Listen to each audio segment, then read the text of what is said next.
akhir bacaan zikir habis sholat, yaitu membaca ayat kursi, dan juga ada dua doa, yaitu membaca la ilaha illallah wahdahu la syarikalah, lahul mulku wa lahul hamdu yuhyi wa yumiitu wa huwa ala kulli syai'in qadir, serta juga membaca Allahumma inni as'aluka ilman nafi'a wa rizqan thayyiban wa amalan mutaqabbala, yang akan kita rincikan insyaallah satu persatu.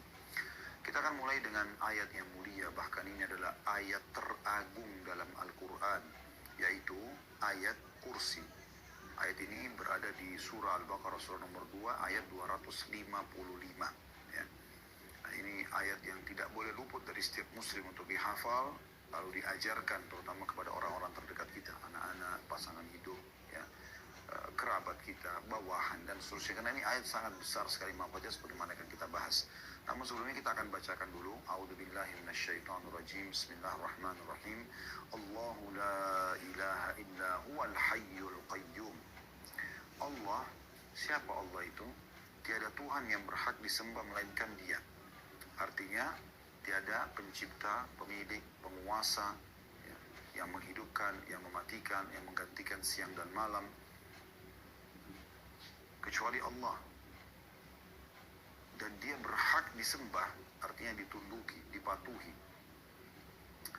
La ta'khuduhu sinatun wala naum. Dia tidak akan pernah. Allahu la ilaha illa, tadi sudah kita jelaskan itu, illa huwa, ini sudah kita jelaskan, tidak Tuhan yang berhak disembah kecuali Allah. Lalu ada sifat Allah yang lewat tadi, al-hayyul qayyum, ya, artinya yang hidup kekal lagi terus menerus mengurus makhluknya. Jadi kita temukan tidak pernah air habis, tidak pernah udara habis, ya.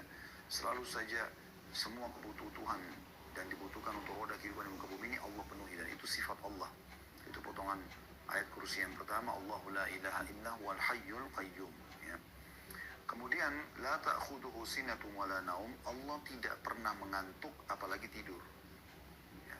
Allah tidak pernah mengantuk apalagi tidur. Jadi mengantukkan itu berarti orang sudah tidak bisa beraktivitas maksimal karena dia ngantuk. Apalagi kalau tidur.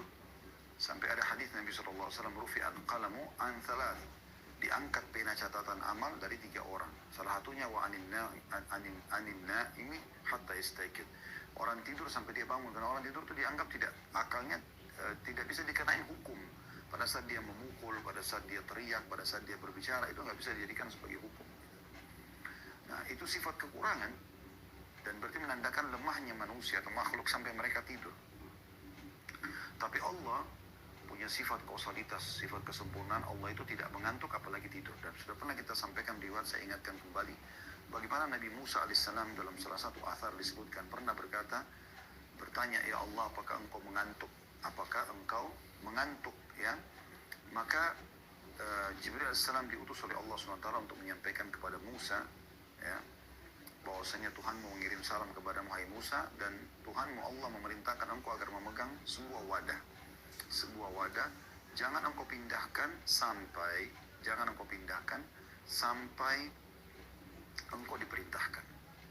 engkau diperintahkan.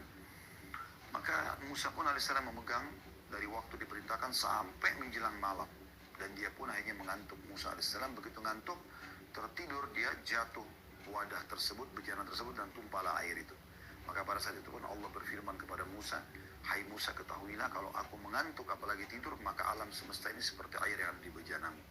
Maka tidak akan mungkin bisa tertata rapi seperti ini, pergantian siang malam, ya, semua bulan, matahari, dan planet-planet ini berputar, ya, di luasnya, dan tidak pernah mendahului satu sama yang lain, ya, baik malam dengan siang, dan juga perputaran bumi saja, ya, kalau dia keluar lebih cepat sedikit atau lebih lambat sedikit dari, ya, perputarannya sekarang, maka akan mengacaukan semua kehidupan, gitu ya, bahkan akan menghancurkan apapun yang ada di dalamnya.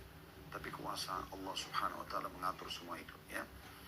Nah, ini pasti menandakan ada Tuhan memang yang tidak pernah ngantuk ataupun tidur. Ini sifat Allah Subhanahu Wa Taala.